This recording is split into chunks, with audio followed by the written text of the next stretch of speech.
Hey there, data dynamos. Are you ready to dive into the world of spreadsheets? Whether you're tracking expenses, organizing data, or planning an event, Google Sheets is your go-to tool. Let's get sheet smart. 1.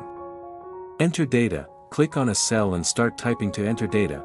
Use the Tab key to move horizontally or the Enter key for vertical movement. 2. Basic formulas. For simple calculations, type equals followed by your formula, e.g., equals A1B1, press Enter to see the result. 3.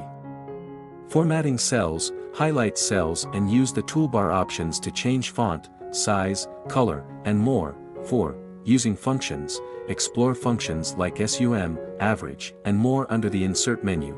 5. Creating charts. Select your data range and click on Insert then Chart to visualize your data. And there you have it, a quick introduction to Google Sheets. If you found this guide helpful, please like, share, and subscribe for more tips on becoming a spreadsheet pro.